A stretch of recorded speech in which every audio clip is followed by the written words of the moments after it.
Number 1 पर केजरीवाल हैं, लेकिन जिस तरीके से किरण बेदी का आगमन हुआ है सीएम पद के उम्मीदवार के तौर पर बीजेपी की पार्टी में आना और उसके चंद घंटों के बाद सीएम पद का ऐलान कर देना, इससे खुद का कद, किरण बेदी का कद किस रूप में बढ़ा और शायद राजनीति में भी उनका कद किस रूप में बढ़ा, ये हम आपको जो दिखला रहे हैं। किरण बेदी 38%, केजरीवाल 41%, अजय माकन 12%। ये है नंबर 1, 2, 3 की स्थिति दिल्ली के भीतर में। लेकिन आइए जरा हम किरण बेदी को लेकर कई सवाल हर जहन में हो सकते हैं, इसलिए पहला सवाल जो किरण बेदी को लेकर था उसमें बीजेपी का सीएम उम्मीदवार बनाने पर राय क्या है किरण बेदी को लेकर, यह बड़ा महत्वपूर्ण है क्योंकि 37% लोगों की राय है, जो सबसे ज्यादा है, कि केजरीवाल को काउंटर करने के लिए लाया गया है।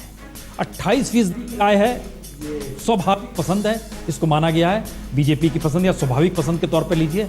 13% लोगों की राय है कि सीएम के लिए कोई दूसरा चेहरा बीजेपी के पास, और 12% लोगों की राय है कि दरअसल दिल्ली में के चुनाव में मोदी लहर पर यकीन लोगों का कम और इस वजह से एक सीएम का चेहरा लाना और उसके जरिए आगे बढ़ना, यह एक पूरी स्ट्रेटजी निकलकर इसमें आती है। इसके अगला हिस्सा, दूसरा सवाल, किरण बेदी का बीजेपी में जाना कितना सही, जाना सही है क्या? इस पे हां लोग कहते हैं 65%, नहीं 25%, यानी उनका बीजेपी में जाना सही है। इस पर एक मोहर लग रही है। इसका अगला सवाल था कि किरण बेदी को बीजेपी का सीएम उम्मीदवार बनाना गलत है क्या? गलत मानने वाले लोग 43% हैं, नहीं मानने वाले की गलत नहीं है 44% है। यह कमोवेश एक ऐसी स्थिति है जो बतलाती है कि बराबर की स्थिति में है, हाँ नहीं के बीच में किरण बेदी फंसी रहेंगी। लेकिन एक चीज हम आपको और बतला दें कि किस लिए महत्वपूर्ण है। 1 महीने पहले भी हमने सर्वे किया था, उस सर्वे में सीएम पद के उम्मीदवार के तौर पर हमने एक नाम लिया था किरण बेदी का भी, और उनके हिस्से में सिर्फ 4% वोट पड़े थे। ये 4 से 38% बीजेपी में शामिल होने के बाद पार्टी का जो हिस्सा था, जिसका जिक्र रामकृपाल जी कर रहे थे कि पार्टी कितनी महत्वपूर्ण है, वो यहां पर नजर आता है। अगर पार्टी जुड़ जाए और वो सीएम के तौर पर चेहरा सामने कर दे तो 4% का शख्स 38% में आकर टक्कर दे रहा है 41% के अरविंद केजरीवाल को लेकर। यह सारी परिस्थिति संजय सिंह जी बतलाती है कि मुश्किल तो है। बहुत अच्छा कि आपने मौका दीजिएगा थोड़ा अपनी बात रखने का। पहली चीज तो बड़ी विनम्रता पूर्वक मैं आपके प्रश्नों पे आपत्ति दर्ज कराना चाहता हूं कि आपने अरविंद केजरीवाल के बारे में जब प्रश्न पूछा तो आपने पूछा भगोड़ा है क्या, अराजक है क्या।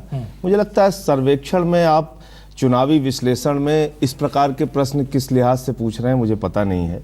लेकिन जब आप किरण बेदी के बारे में पूछते हैं तो किरण बेदी जो कहती हैं कि आरटीआई के दायरे में जो कांग्रेस और बीजेपी नहीं आना चाहती उनको वोट देना भी गुनाह है, उस किरण बेदी के बारे में आप ये नहीं पूछते कि क्या वो मौका परस्त हैं, क्या वो अवसरवादी हैं, क्या जो लब जिहाद की बात करने वाली, धर्मांतरण की बात करने वाली पार्टी में जाती हैं, जो येदियुरप्पा के साथ खड़ी हो जाती हैं। ऐसे महिला के बारे में आपको ये भी राय लेनी चाहिए कि वो मौका परस्त और अवसरवादी तो नहीं है। क्या वो सिर्फ मुख्यमंत्री बनने के लिए तो नहीं आई है? चुनावी दौर में ये इशू उठे नहीं, और जिस दौर में ये कहा गया उस समय वो राजनीति में नहीं थी। नहीं, उनके ट्विटर पे आपने बहस चलाई अपने चैनल पे, अपने ट्विटर पे आप उनके जो ट्वीट किए गए हैं, जो उन्होंने दंगों पे सवाल उठाए हैं, जो उन्होंने आरटीआई के दायरे में पार्टियों के नहीं आने पे सवाल उठाए हैं, जो अननोन सोर्सेस का आप कह दीजिए ना, आप जो कहना चाहते हैं। हमारे सवाल ये प्रश्न आने चाहिए थे। हाँ। और ये प्रश्नों के मामले में एक व्यक्ति की छवि को बिगाड़ने का प्रयास है। मैं विनम्रतापूर्वक अपनी आपत्ति दर्ज करा रहा हूं कि भगोड़ा और अराजक जैसे शब्द सर्वे में नहीं पूछे जाने चाहिए। हमें लगता है कि प्राइम मिनिस्टर ने जब कहा और हमने देखा कि अरविंद केजरीवाल कमोवेश हर मंच से इसका जिक्र कर रहे हैं, मुझे जंगल चले जाना चाहिए क्या, मैं नक्सली हूं क्या, तो प्राइम मिनिस्टर की कही बात को वो पॉलिटिकल इशू भी बना रहे हैं। निश्चित रूप से इसको क्योंकि लोकतंत्र में अगर धरना प्रदर्शन आंदोलन करने वालों को अब जंगल में भेज देना चाहते हैं, हाँ, तो यही तो सवाल है। लोकनायक जयप्रकाश नारायण जी को भी जंगल में रहना चाहिए, इशू पॉलिटिकल नहीं बनना चाहिए, को भी जंगल में रहना चाहिए था। हम लोग तो बहुत छोटे, हम तो बहुत गांधी के पैरों की धूल भी नहीं है केजरीवाल, मैं तो खुल के कह रहा हूँ। लेकिन मैं ये कह रहा हूँ कि इस देश में क्या आंदोलन करना अपराध है? क्या इस देश में लोकतंत्र का सिर्फ एक हिस्सा सरकार चलाना ही है? डॉक्टर लोहिया ने कहा था सड़क खामोश हो गई तो सदन बेलगाम हो जाएगी। अब मैं लोहिया की बात थी।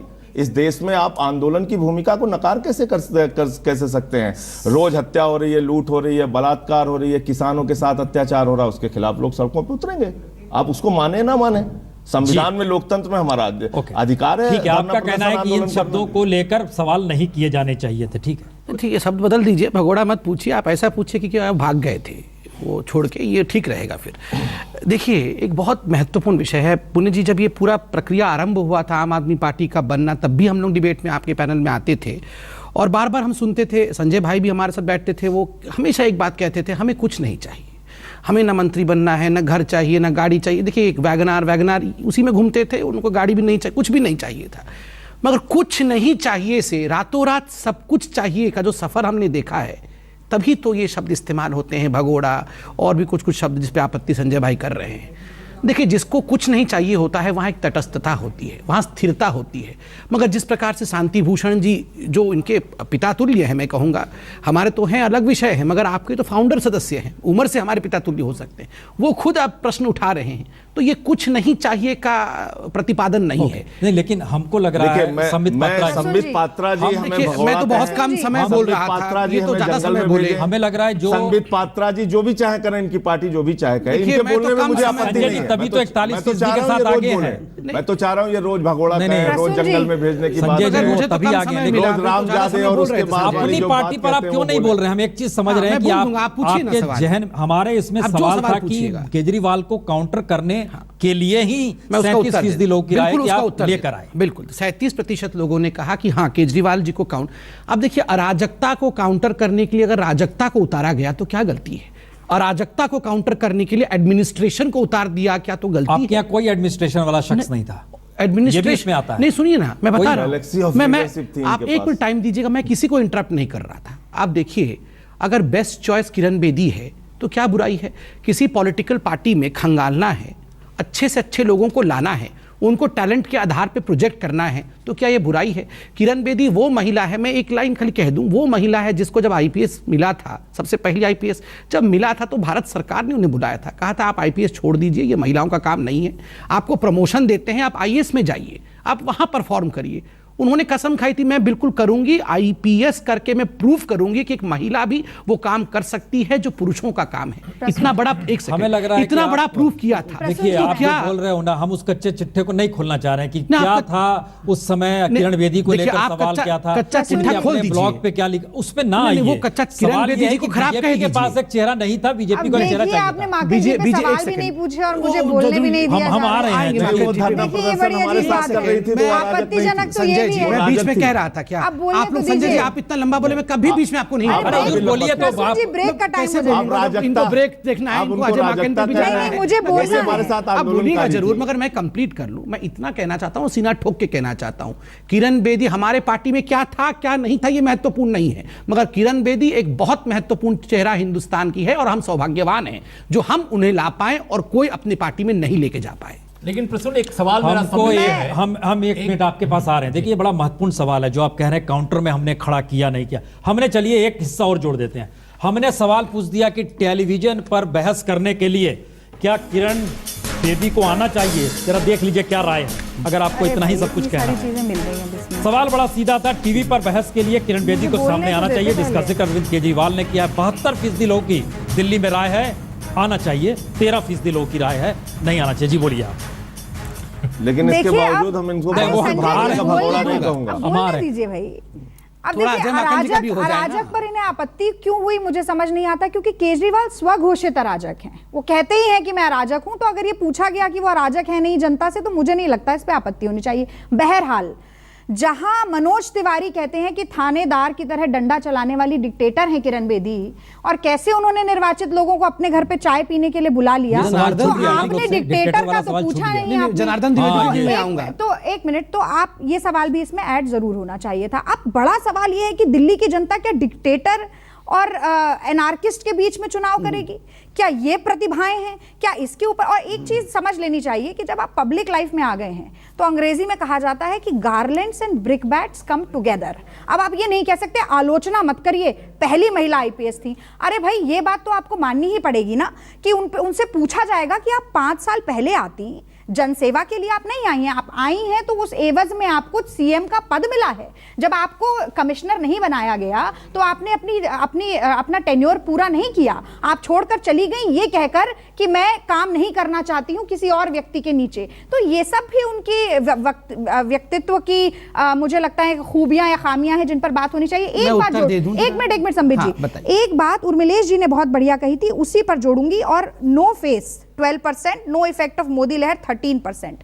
अब इतना भी विश्वास नहीं रहा मोदी जी को अपने प्रभाव पर कि उन्हें पहले जो वो कहते थे कि संघीय ढांचा मैं मजबूत करना चाहता हूं, लोकसभा के समय कोऑपरेटिव फेडरलिज्म की बात करते थे। हवा हवाई हो गई ना, हवा नहीं है ना मोदी की, तो आ गया ना इसमें केंद्र में नहीं, मैं बस बात पूरी कर लूं कि केंद्र की सरकार जो है वही, वो राज्य की सरकार कोई भी हो मदद करेगी। आप कह रहे हैं कि कोऑर्सिव फेडरलिज्म है, अगर आप वही सरकार नहीं बनाएंगे तो हम नहीं जानते कि दिल्ली का क्या होने वाला है।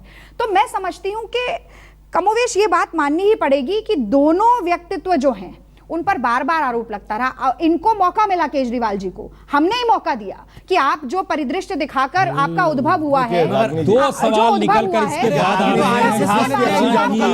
जिस तरह की राजनीति पढ़े लिखे इतिहास दिल्ली में चुनाव जीतने के लिए चल रही है, क्या वो अवसरवाद है? गांधी ने कहा था क्या बीजेपी को नुकसान है?